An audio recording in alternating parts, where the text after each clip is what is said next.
So how do we test those 56 vehicles? Here's how we find Britain's best tow cars. For the 8th year, Practical Caravan, What Car and the Camping and Caravanning Club have joined forces for the Tow Car Awards. The range of makes and models tested in 2014 is huge, with prices from just under £11,000 to over £75,000. From small hatchbacks to estate cars, from MPVs to 4x4s. If it can tow a trailer or a caravan, we want to test it. As well as brand new models, last year's class winners act as benchmarks for the latest tow cars. Before heading out on the track, each car is ballasted and its Swift Group Caravan weighted to 85% of the car's curb weight, the maximum usually recommended for secure and stable towing, especially for anyone new to caravanning. The lightest cars or those with low legal towing limits pull a trailer weighing 800 kilograms instead. Whatever it tows, every car is put through the same exhaustive tests. A low-speed slalom gives drivers a chance to lean on the brakes and find out how each car handles. Stability is assessed at speeds of up to 70 miles per hour on mile-long straights. And every car's handbrake, engine and transmission face a tough workout in the hill start test, with its 1 in 6 gradient. The most violent manoeuvres are carried out by one of What Car's expert road test team, Rory White. So the most violent driving manoeuvre we do as part of these Tow Car Awards is the lane change manoeuvre, and really it's there to simulate something or someone stepping out into the road and the sort of swerve you're likely to do out on the road if that happened.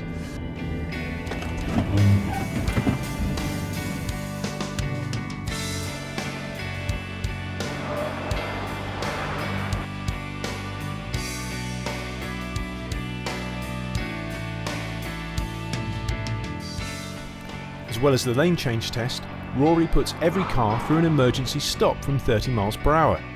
The stopping distance is recorded using satellite tracking equipment, accurate to within 10 centimetres. The same test kit also measures how long it takes to go from 30 to 60, as you might when joining the motorway. The man in the passenger seat next to Rory is Nick Farrell from Alco. Data from the Alco ATC stability control system is recorded to compare with the driver's impressions. Cars aren't only assessed from behind the wheel, we also test each car's practicality. Boot space, the tow ball height and the ease with which a pair of Milenko extension mirrors can be fitted are all taken into consideration.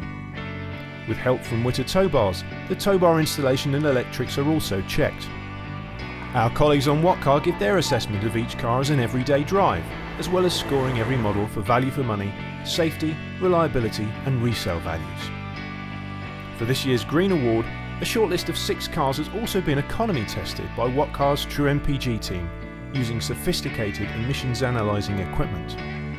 It's a lot of work for the drivers and other judges, and wouldn't be possible without even more hard work by the volunteers from the club. Some of the club members have worked on the project from the start, others joined the team for the first time in 2014. Larry Brown has been involved from the very beginning back in 2007. The reasons I volunteered is because I've been a member of the club for a long time, and this is one way that I've put something back into the club. James Hudson joined the team this year. This is my first year at the Tow Car Awards. I wasn't aware of how much time and effort goes in from all the volunteers, but it's been a really enjoyable experience and I've had really good fun doing it. Myself, hopefully I'll be in the used car market in the next couple of years, and this is a fantastic reference that I can use to compare tow cars of both today and a couple of years ago. The results of this year's tests will appear in Practical Caravan, What Car and Camping and Caravanning. The all-new Tow Car Awards website will feature past results as well as this year's contenders. So that's an insight into how we test cars at the Tow Car Awards. We think it's Britain's most rigorous tow car test programme.